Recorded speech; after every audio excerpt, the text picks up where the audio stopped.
Good morning बच्चों। 12th class, अपनी book open करें। आपकी बुक है, ये फर्स्ट बुक है आपकी, ठीक है।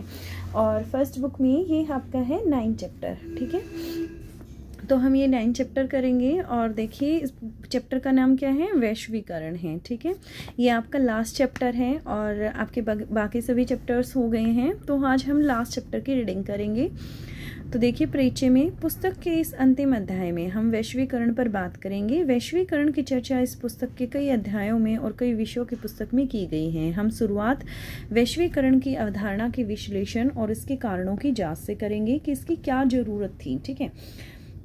वैश्वीकरण क्यों हुआ था, इसके कारणों की हम यहाँ पर जांच करेंगे। इसके बाद हम वैश्वीकरण की राजनीतिक, आर्थिक और सांस्कृतिक परिणामों की बात करेंगे।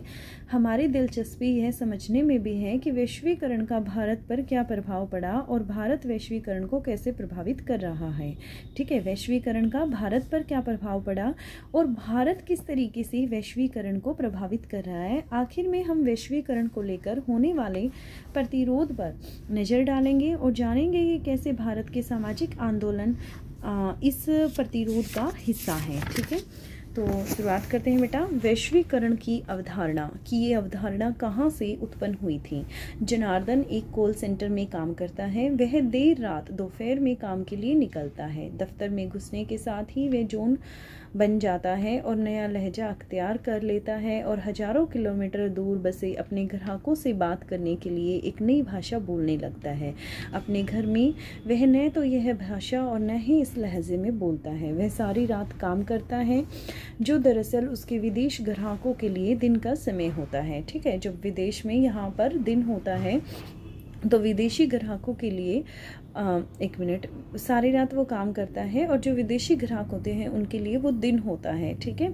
तो उस समय पर वह काम करता है। जनार्दन एक ऐसे आदमी को अपनी सेवा प्रदान कर रहा है जिससे बहुत संभव है वह कभी आमने सामने की मुलाकात न कर सके, ठीक है। ऐसा भी हो सकता है कि जो विदेश में बैठा व्यक्ति जिससे वो कॉल सेंटर में बैठा हुआ है और उससे कॉल के थ्रू बात कर रहा है, तो ऐसा भी हो सकता है कि उस व्यक्ति से उसकी कभी मुलाकात भी ना हो सके। यही उसकी दिनचर्या है और जनार्दन की छुट्टियां भी भारतीय कैलेंडर से नहीं बल्कि अमेरिका की कैलेंडर से मेल खाती हैं, जहां उसके ग्राहक रहते हैं, ठीक है। तो वो अपने कस्टमर से बात करता है। उसके कस्टमर कौन सी कंट्री से बिलोंग करते हैं, अमेरिका कंट्री से बिलोंग करते हैं और इसीलिए जो उसके हॉलीडेज होते हैं वो भी अमेरिकन कैलेंडर के अकॉर्डिंग ही होते हैं, क्योंकि उसके सारे कस्टमर जो हैं वो अमेरिकन हैं, विदेशी हैं, ठीक है। अपनी 9 वर्षीय बेटी को जन्मदिन का उपहार देने के लिए रामधारी बाजार गया। उसने अपनी बेटी को एक छोटी सी साइकिल उपहार में देने का वायदा किया। रामधारी ने बाजार में जाकर ऐसी साइकिल ढूंढने का फैसला किया जो उसे कीमत के लिहाज से जच जाए, कुछ उम्दा क्वालिटी की हो। उसने आखिरकार एक साइकिल खरीदी जो बनी तो चीन में थी लेकिन बिक भारत में रही थी।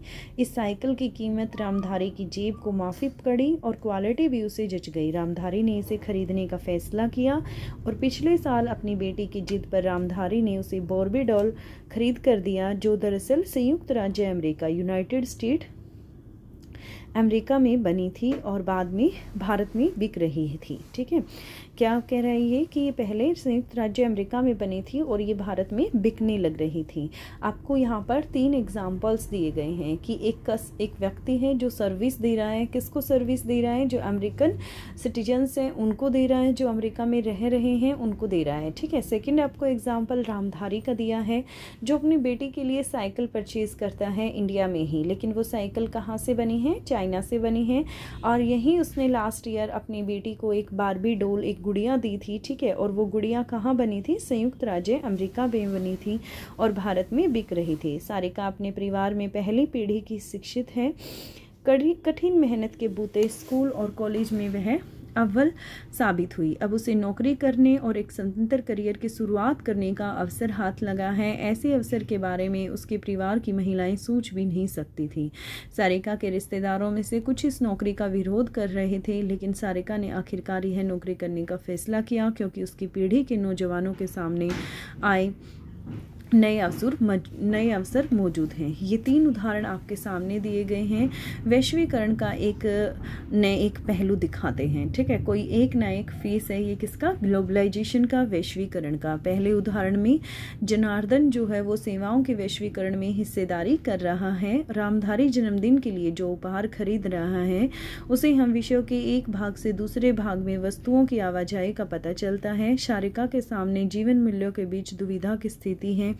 यह दुविधा उन अवसरों के कारण पैदा हुई हैं जो उसके परिवार की महिलाओं को पहले उपलब्ध नहीं थे, लेकिन आज वे एक सच्चाई है जिन्हें व्यापक स्वीकृति मिल रही है। यदि हम वास्तविक जीवन में वैश्वीकरण शब्द के इस्तेमाल को परखें तो हमें पता चलेगा कि इसका इस्तेमाल कई तरह के संदर्भों में होता है। नीचे कुछ उदाहरण दिए जा रहे हैं, इन्हें देखिए।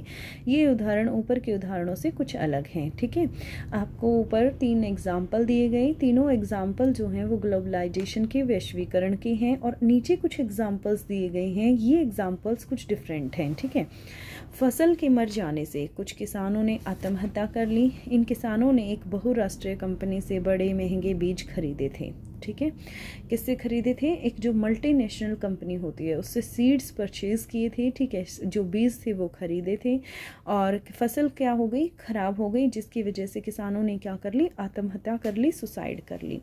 सेकेंड एग्जाम्पल देखिए, यूरोप स्थित एक बड़ी और अपनी प्रतियोगी कंपनी को एक भारतीय कंपनी ने खरीद लिया। ठीक है, यूरोप की एक बड़ी कंपनी थी जो उसकी कंपटीटर थी बेटा, और उसको किसने परचेज कर लिया, इंडिया की एक कंपनी ने परचेज कर लिया, जबकि खरीदी गई कंपनी के मालिक इस खरीदारी का विरोध कर रहे थे।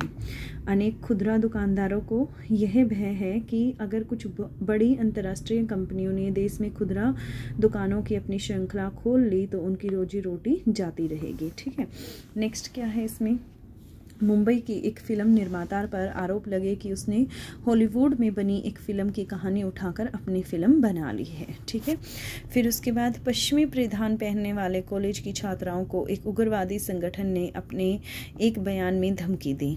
ये उदाहरण हमें बताते हैं कि वैश्वीकरण हर अर्थ में सकारात्मक ही नहीं होता, लोगों पर इसके दुष्प्रभाव भी पड़ते हैं। देखिए यहाँ पर लॉस हुआ, यहाँ पर भी लॉस हुआ है। ठीक है, धमकी मिली है उसको और किसानों ने आत्महत्या कर ली है। एक मल्टीनेशनल कंपनी से उसने काफ़ी कॉस्टली सीड्स परचेज़ किए थे इसलिए। ठीक है, और ये क्या है इस चीज़ की, वैश्वीकरण की नकारात्मक प्रभाव हैं। और पहले क्या दिए गए थे बेटा, सकारात्मक प्रभाव दिए गए थे।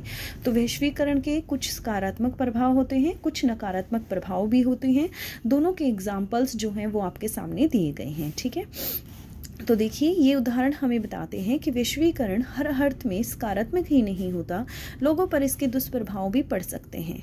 दरअसल ऐसे लोगों की संख्या ज़्यादा है जो मानते हैं कि वैश्वीकरण के सकारात्मक प्रभाव कम हैं और नकारात्मक प्रभाव ज़्यादा हैं। ठीक है, लोग यही सोचते हैं कि वैश्वीकरण के सकारात्मक प्रभाव ही होते हैं, लेकिन इसके कुछ नकारात्मक प्रभाव भी होते हैं। इन उदाहरणों से यह भी पता चलता है कि वैश्वीकरण सिर्फ आर्थिक मसलों से नहीं जुड़ा हुआ और ज़रूरी नहीं है कि प्रभाव की दिशा हमेशा धनी मुल्कों से गरीब मुल्कों की ओर ही गतिशील हो। चूंकि वैश्वीकरण शब्द का प्रयोग अधिकांशतः स्टिक अर्थों में नहीं होता, इसलिए यह स्पष्ट करना जरूरी है कि इसका सही अर्थ क्या है। ठीक है, इसका एग्जैक्टली अर्थ क्या है, इसका मीनिंग क्या है, ये एक्सप्लेन करना यहाँ पर क्या है, मैंडेटरी है।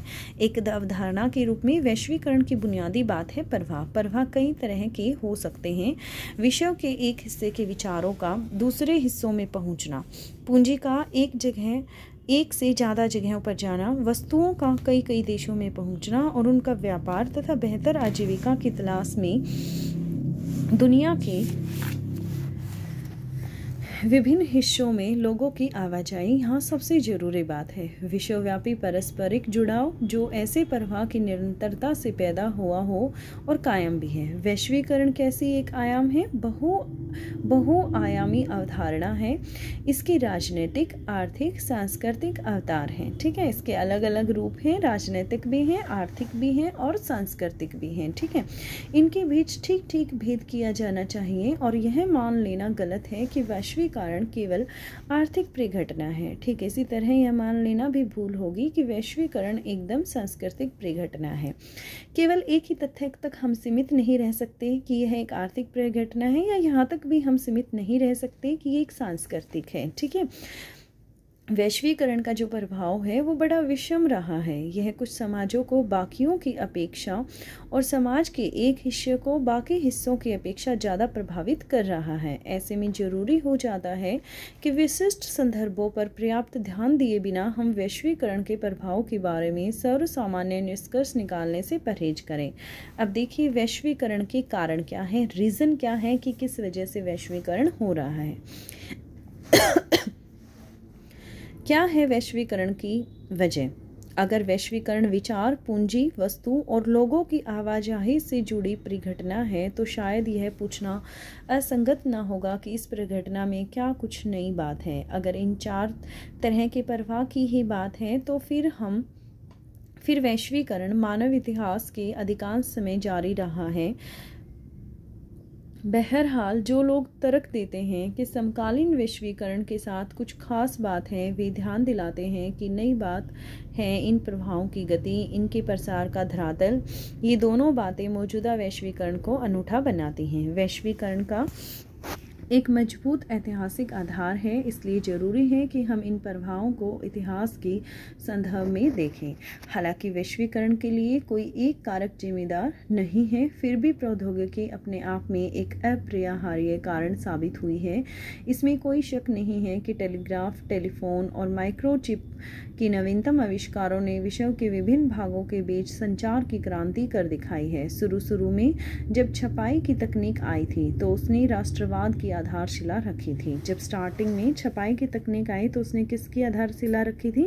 राष्ट्रवाद की। इस तरह आज हम यह अपेक्षा कर सकते हैं कि प्रौद्योगिकी का प्रभाव हमारे सोचने के तरीके पर पड़ेगा। कोई भी टेक्नोलॉजी आएगी तो उससे हमारा सोचने के तरीके पर भी प्रभाव पड़ेगा, हमारा सोचने का तरीका भी बदलेगा। हम अपने बारे में जिस ढंग से सोचते हैं कि हम सामूहिक जीवन के बारे में जिस तर्ज पर सोचते हैं, प्रौद्योगिकी का उस पर असर पड़ेगा। विचार, पूंजी, वस्तु और लोगों की विश्व के विभिन्न भागों में आवाजाही की आसानी प्रौद्योगिकी में हुई तरक्की के कारण संभव हुई है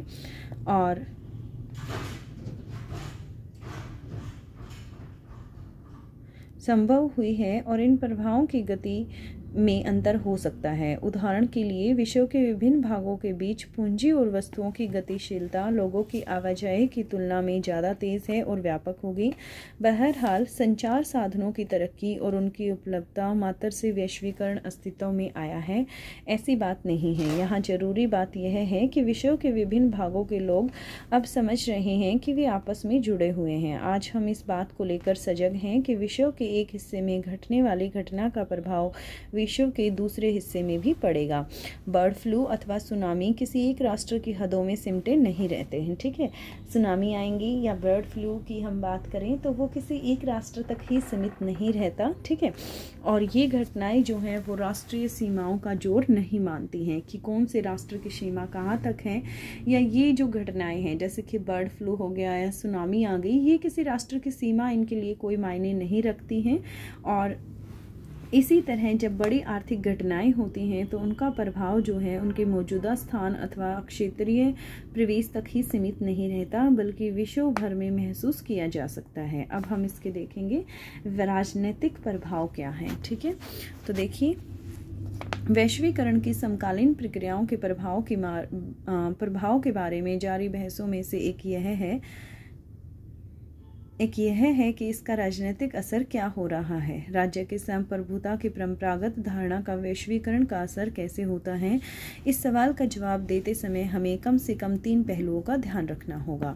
सबसे सीधा सरल विचार यह है कि वैश्वीकरण के कारण राज्य की क्षमता यानी सरकारों का जो करना है उसे करने की ताकत में कमी आती है। पूरी दुनिया में कल्याणकारी राज्य की धारणा अब पुरानी पड़ गई है और इसकी जगह न्यूनतम हस्तक्षेपकारी राज्य ने ले ली है। राज्य अब कुछ एक मुख्य कामों तक ही अपने को सीमित रखता है, जैसे कानून और व्यवस्था को बनाए रखना और अपने नागरिकों की सुरक्षा करना। इस तरह के इस तरह के राज्य ने अपने को पहले के कई ऐसे लोक कल्याणकारी कामों में खींच लिया है जिनका लक्ष्य आर्थिक और सामाजिक कल्याण होता है। लोक कल्याणकारी राज्य की जगह अब बाजार आर्थिक और सामाजिक प्राथमिकताओं का प्रमुख निर्धारक है और पूरे विश्व में बहुराष्ट्रीय निगम अपने पैर पसार चुके हैं और उनकी भूमिका बड़ी है। इससे सरकारों ने अपने दम पर फैसला करने की क्षमता में कमी आती है।